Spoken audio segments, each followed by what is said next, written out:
Mengenal 7 cucu Nabi Muhammad Sallallahu Alaihi Wasallam dan kisah singkatnya. Assalamualaikum warahmatullahi wabarakatuh. Nabi Muhammad Sallallahu Alaihi Wasallam disebutkan memiliki 11 orang istri dengan 7 orang anak. Ketujuh orang anak tersebut terdiri atas 4 orang anak perempuan dan 3 orang anak laki-laki. Adapun cucu Nabi Muhammad Sallallahu Alaihi Wasallam diketahui ada 7 orang. Ketujuh cucu tersebut, 3 orang diantaranya adalah cucu perempuan dan 4 orang lainnya adalah cucu laki-laki. Adapun penjelasan singkat mengenai cucu beliau ini sebagai berikut. Pertama, Umamah binti Abu Al-Aish. Pertama, bernama Umamah binti Abu Al-Aish yang merupakan putri Zainab binti Muhammad dengan Abu Al-Aish. Adapun Zainab sendiri merupakan putri tertua Nabi Muhammad Sallallahu Alaihi Wasallam dari istri pertama, Khadijah binti Khuwailid. Berdasarkan sebuah riwayat, Umamah merupakan cucu yang suka digendong oleh Nabi Muhammad Sallallahu Alaihi Wasallam dan Nabi juga tidak segan untuk membawanya dalam berbagai kesempatan. Umamah sendiri merupakan perempuan yang lembut, cerdas serta keibuan. Setelah dewasa, Umamah binti Abu Al-As lalu dinikahi oleh Ali bin Abu Thalib setelah istri beliau yang bernama Fatimah binti Muhammad wafat. Pernikahan ini terjadi pada masa Khalifah Umar bin Khattab dan ada riwayat yang menyebutkan bahwa keputusan ini adalah wasiat dari Fatimah. Dari pernikahan ini, Umamah binti Abu Al-As dan Ali bin Abi Thalib memiliki seorang putra yang dinamakan dengan Muhammad Al-Wusto. Setelah Ali bin Abi Thalib juga wafat, Umamah kemudian menikah dengan Al-Mughirah bin Naufal Al-Harits yang masih merupakan sahabat Nabi Muhammad dan Ali bin Abi Thalib sendiri. Pernikahan ini juga terjadi atas wasiat yang sudah disampaikan Ali bin Abi Thalib sebelum beliau wafat. 2. Hasan bin Ali mendamaikan dua kelompok Islam yang bertikai. Hasan bin Ali merupakan cucu Rasulullah, putra dari Fatimah binti Muhammad dengan Ali bin Abi Thalib.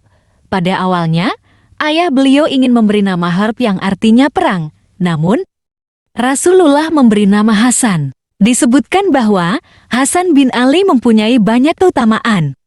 Bahkan Rasulullah sendiri menyebut beliau sebagai Sayyid yang artinya tuan atau pemimpin yang akan mendamaikan dua kelompok masyarakat Islam yang tengah bertikai. Hal tersebut terjadi usai Ali bin Abi Thalib wafat dan pada saat itu pertikaian dengan Muawiyah berkecamuk dan Hasan menjadi khalifah menggantikan Ali bin Abi Thalib. Hal ini membuat pengikut Muawiyah merasa tidak puas dan Hasan dengan sukarela kemudian mundur dari jabatan khalifah. Posisi khalifah kemudian diganti oleh Muawiyah itu sendiri.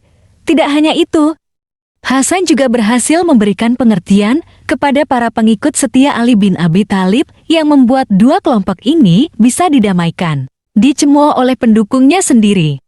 Pada saat Hasan menjabat sebagai khalifah, Muawiyah sebenarnya mendatangi beliau dan meminta beliau untuk menyerahkan jabatan khalifah kepadanya, sebab menurut Muawiyah, hanya dia yang berhak memimpin umat Islam. Hasan dengan lapang dada menyerahkan jabatan khalifah tersebut, namun dengan sejumlah syarat. Syarat tersebut diantaranya adanya kepemimpinan akan kembali pada Hasan setelah Muawiyah tiada. Selain itu, Muawiyah tidak boleh menuntut apapun pada penduduk Irak, Hijaz, dan Madinah atas apa saja yang sudah terjadi saat Ali bin Abi Thalib masih memimpin. Dan selanjutnya beliau juga meminta supaya Muawiyah membayar utang-utangnya. Secara resmi, cucu Rasulullah ini mengundurkan diri dan keputusan ini sangat ditentang oleh penduduk Kufah. Mereka sangat menyayangkan keputusan beliau dan bahkan menuduh beliau sebagai pengkhianat sekaligus dicap sebagai orang yang telah menghinakan kaum muslimin. Diracun oleh istrinya sendiri. Hasan wafat akibat diracun oleh Jadah binti Asyaks bin Qais yang merupakan istrinya sendiri. Jadah berperilaku demikian karena sudah termakan rayuan Yazid bin Muawiyah yang mengatakan bahwa ia akan menjadikan Jadah istri apabila Hasan wafat. Jadah meletakkan racun mematikan dalam makanan yang akan dikonsumsi oleh Hasan melihat saudaranya yang sakit. Hussein mendesak Hasan supaya memberitahu perihal orang yang telah tega melakukan hal keji itu kepada beliau. Akan tetapi, Hasan enggan untuk memberitahu saudaranya dan beliau berpesan bahwa setelah beliau wafat, jenazahnya ingin dikuburkan dengan Rasulullah. Sayangnya, Gubernur Madinah yang berkuasa pada saat itu melarangnya dan hampir saja terjadi kontak senjata. Pertikaian ini kemudian dilerai oleh Abu Hurairah dan Hasan pada akhirnya dikuburkan di Baqi.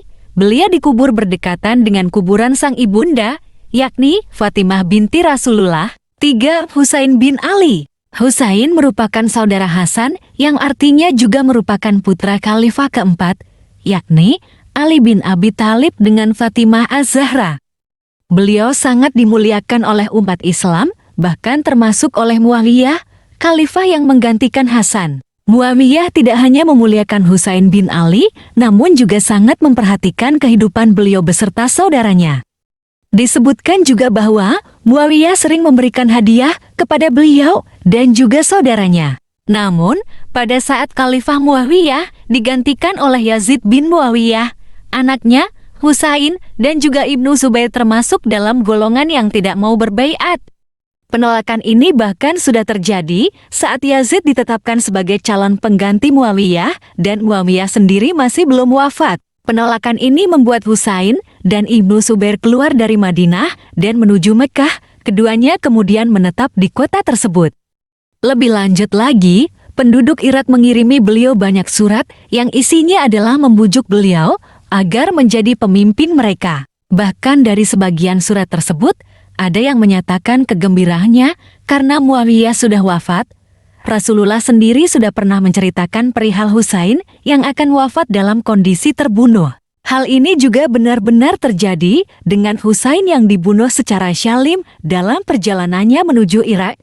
Namun mengenai usia berapa beliau terbunuh, para ulama berselisih pendapat. Ada yang menyebutkan beliau terbunuh pada usia 58 tahun, 60 tahun, 56 tahun, dan 55 tahun. 4. Zainab binti Ali. Zainab binti Ali juga merupakan cucu Rasulullah dari pasangan Fatimah Az-Zahra dengan Ali bin Abi Thalib. Beliau merupakan anak ketiga setelah Hasan dan juga Husain.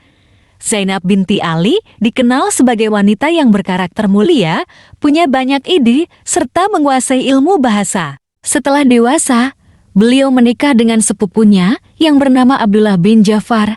Dari pernikahan ini, lahir beberapa orang putra dan putri yang kemudian diberi nama Muhammad, Ali, Abbas. Kemudian Ummi Kulsum dan juga Onal Akbar. Pernah suatu ketika Nabi Muhammad SAW mendekap Zainab dan beliau menangis. Melihat hal tersebut, Fatimah bertanya, mengapa Rasulullah menangis seperti itu? Nabi menjawab bahwa setelah beliau tiada kelak, Zainab akan mendapatkan musibah yang bermacam-macam. Mendengar penuturan sang ayah, Fatimah ikut menangis. Hal ini terjadi dengan Zainab yang menjadi salah satu saksi tragedi Karbala. Tragedi tersebut membuat kedua putranya syahid termasuk saudaranya Husain. Zainab kemudian bertindak sebagai penanggung jawab dalam rombongan tawanan. Beliau berupaya keras agar kebutuhan kaum perempuan serta anak-anak terpenuhi. Bahkan beliau turut melindungi keluarga Husain beberapa bulan kemudian pada saat mereka dipenjara oleh dinasti Umayyah. Begitu banyaknya ujian yang dihadapi tidak membuat Zainab marah. Beliau sangat tegar menghadapi ujian-ujian tersebut. Bahkan, beliau disebutkan sebagai wanita yang memiliki sisi kesabaran dan juga sisi ketekunan. 5. Ummu Kulsum binti Ali. Dinikahi Umar bin Khattab. Ummu Kulsum juga merupakan cucu Rasulullah dari putri beliau Fatimah dengan Ali bin Abi Thalib. Ummu Kulsum adalah anak bungsu yang lahir pada tahun ke-6 Hijriyah. Beliau memang masih sempat berjumpa dengan Rasulullah, akan tetapi Rasulullah wafat ketika Ummu Kulsum masih sangat muda. Ummu Kulsum dikenal sebagai perempuan yang mulia, baik dari sifat maupun nasabnya, karena kemuliaan beliau ini. Umar bin Khattab lalu menikahi beliau pada saat menjabat sebagai khalifah pengganti Abu Bakar. Ummu Kulsum dinikahi oleh Umar bin Khattab dengan mahar yang besarnya 40.000 dirham sebagai bentuk penghormatan. Dari pernikahan ini, lahirlah dua orang anak yang kemudian diberi nama Zaid bin Umar dan Ruqayyah binti Umar. Akan tetapi, kedua putra dan putrinya tersebut meninggal dunia dan tahun 23 Hijriah kemudian, Ummu Kulsum kembali menghadapi kenyataan pahit, yaitu Umar bin Khattab wafat. Beliau wafat setelah ditikam Abu Lukluk ketika mengimami sholat subuh. Dinikahi Aun bin Ja'far, Abdullah bin Ja'far, dan Muhammad bin Ja'far. Meninggalnya Umar bin Attab membuat Ummu Kulsum menjadi janda yang bahkan pada saat itu usia beliau masih belum mencapai 20 tahun sepeninggal Umar bin Khattab. Beliau dinikahi oleh Aun bin Ja'far bin Abi Thalib yang masih merupakan sepupu. Hanya saja Aun bin Ja'far juga wafat yang membuat Ummu Kulsum kembali menjadi janda.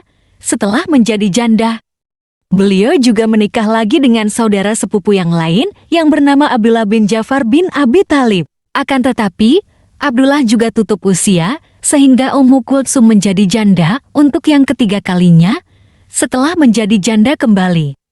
Ummu Kulsum menikah dengan Muhammad bin Ja'far bin Abi Thalib yang juga merupakan saudara sepupu yang lain.